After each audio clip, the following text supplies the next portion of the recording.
Bienvenue dans cette nouvelle vidéo spéciale Spooky Season. J'espère que vous allez très bien. Moi, c'est Little Fafa, et ce soir, je vous emmène découvrir les légendes les plus terrifiantes autour du monde. Installez-vous confortablement et éteignez vos lumières, car l'aventure commence dès maintenant. La maison hantée. Commençons tout d'abord par une légende venue tout droit de mon plat pays, la Belgique. Dans les ruelles pavées de Bruges, il existe une maison dont les murs semblent garder un secret vieux de plusieurs siècles. Située au 17 Spanjaardstraat, cette demeure porte le nom Huis de Notegoed, ou plus communément chez les Brugeois, la maison hantée. Au XVe siècle, cette demeure était un couvent où vivaient plusieurs nonnes. Régulièrement, les prêtres du monastère voisin venaient y célébrer la messe. Tout était paisible, jusqu'à ce qu'un jour, un des prêtres tombe éperdument amoureux d'une des nonnes, Hortense Dupont, un amour interdit et condamné par l'Église. Les deux amants auraient disparu une nuit, sans laisser de traces, et certains racontent même une histoire sombre. Le prêtre aurait fait des avances à Hortense, mais face au refus de celle-ci, dans un excès de rage, il l'aurait poignardée. Pris de culpabilité, il se serait ensuite donné la mort entre les murs d'un couloir qui reliait le monastère au couvent.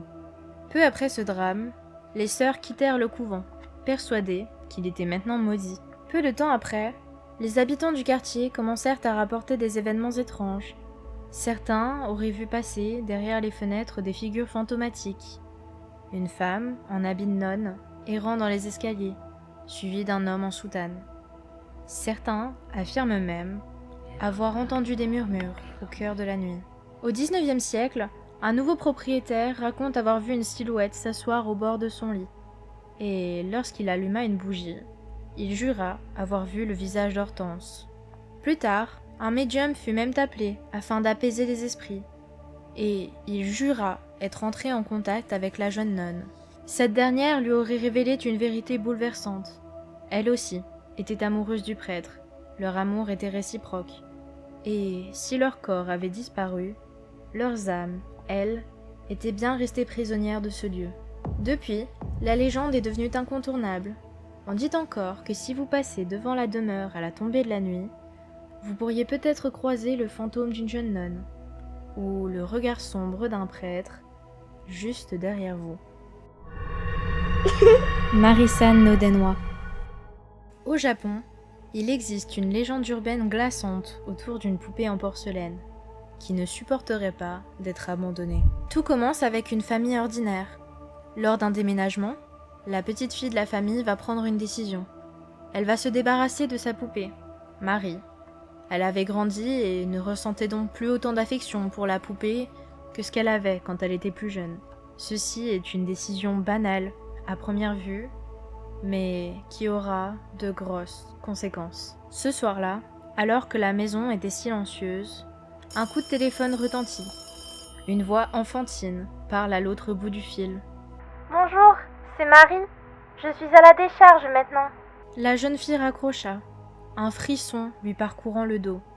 Mais quelques minutes plus tard, le téléphone retentit à nouveau. « Bonjour, c'est Marie. Je suis à l'épicerie du coin maintenant. » Le cœur battant, elle tenta d'ignorer l'appel. Mais une fois encore, le téléphone retentit. « Bonjour, c'est Marie. Je suis devant ta maison. » Tremblante, la jeune fille, prise de courage, alla ouvrir la porte d'entrée. Elle regarda, mais absolument rien ni personne. Le jardin était vide, les rues désertes. Alors soulagée, elle se dit que ce n'était qu'une mauvaise farce.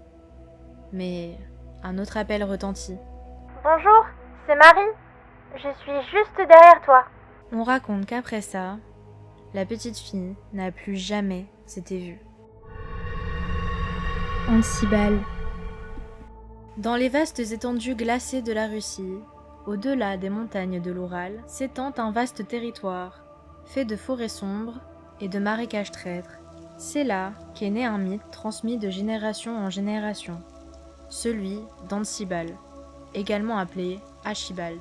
Ansibal est décrit comme un esprit démoniaque régnant sur les marais, mais personne ne peut affirmer réellement à quoi il ressemble, car personne ne survivrait à sa rencontre avec lui pour raconter son histoire. On dit qu'il est grand, presque humain dans sa forme, recouvert de vases, de plantes aquatiques et de morceaux de bois, comme si le marais lui-même avait pris vie. La légende avertit, s'aventurer dans les marais à la tombée de la nuit est extrêmement dangereux, car les terres instables faites d'eau et de terre reflètent parfaitement la nature de cette entité. Contrairement aux prédateurs classiques, Ansibal ne chasse pas, mais il défend férocement son territoire. Si vous avez le malheur de vous approcher de son endroit, il fera tout pour vous piéger. Certains disent qu'il est capable de vous désorienter, de brouiller vos sens. D'un simple souffle, il peut vous rendre sourd, aveugle ou engourdir vos membres. Il n'a pas besoin de vous attaquer directement. Il préfère vous pousser à tourner en rond, jusqu'à ce que vos pas s'enfoncent dans la vase et que l'eau glaciale vous engloutisse lentement. Dans certaines régions de Sibérie, on affirme qu'Ansibal n'a même pas Dieu, mais il possède un autre don terrifiant, celui d'imiter à la perfection les sons du marais, le croassement d'une grenouille ou le coin-coin familier d'un canard. Il reproduit ces bruits avec une telle perfection que les chasseurs s'y laissent prendre, pensant qu'une proie est cachée dans la brume. Mais lorsqu'ils s'enfoncent, ils ne reviennent jamais. Les anciens du pays jurent que si, au cœur de la nuit, vous entendez des cris d'animaux, mieux vaut ne pas chercher. Ce n'est peut-être pas un oiseau, mais bien Ansibal qui vous appelle. La Llorona. En Amérique latine, et plus précisément au Mexique, il existe une légende si profondément ancrée dans la culture locale que presque chaque enfant en a entendu parler. C'est celle de La Llorona, ou la pleureuse. Un spectre féminin, errant sans fin, le visage caché par un voile, et dont les sanglots viennent briser le silence de la nuit. Ses larmes résonnent au bord des rivières, mais également dans les rues désertes des villages. On raconte qu'elle pleure la perte de ses enfants et qu'elle cherche parfois à en voler d'autres pour apaiser son chagrin éternel. Selon la légende, une femme du peuple, belle mais pauvre, séduisit un riche espagnol. Elle tomba amoureux, l'épousa et ils eurent plusieurs enfants ensemble. Mais peu à peu, il se lassa. Honteux d'avoir épousé une femme sans prestige, il finit par l'abandonner. Folle de rage et de désespoir, la jeune mère emmena ses enfants au bord de la rivière. Dans un moment de noirceur absolue, elle les plongea dans l'eau et les noya, pensant que ce geste apaiserait sa douleur. Mais aussitôt, elle s'est rendue compte de l'horreur de ses actes, et ses cris retentirent dans toute la vallée. « Mes enfants! Mes enfants !» Depuis ce jour, dit-on, son âme ne connaît ni repos, ni rédemption. La Llorona erre sans fin, vêtue de son voile blanc. Et lorsque ses pleurs résonnent, un brouillard épais envahit les rues. Certains, par curiosité ou par courage, ont tenté de l'approcher. Mais ce faisant, ils apprenaient soit un terrible secret, soit étaient tués. On raconte également que lorsqu'elle croise un enfant seul, elle l'attire vers elle pour le prendre dans ses bras, comme pour le bercer. Puis elle l'emmène vers la rivière pour lui faire subir le même sort que ses propres enfants. C'est pourquoi, encore aujourd'hui, de nombreux parents racontent cette histoire à leurs enfants. Ne traîne pas trop tard dehors. La Llorona pourrait venir te chercher. Et une croyance effrayante se fait entendre. Si vous entendez ces pleurs et qu'ils vous semblent proches, alors vous êtes en sécurité. Mais s'ils vous semblent lointains, elle pourrait bien se trouver juste derrière vous. Encore aujourd'hui, dans certaines régions du Mexique, on raconte que la Llorona erre chaque nuit, condamnée à revivre le poids de sa culpabilité et de son chagrin. Et vous, connaissez-vous d'autres légendes effrayantes de votre pays ? Racontez-les en commentaire, je suis très curieuse de les découvrir. Merci d'avoir exploré ces légendes avec moi, j'espère qu'elles vous ont plu.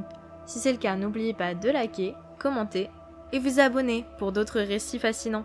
À bientôt, je l'espère, dans une prochaine vidéo. Bye bye!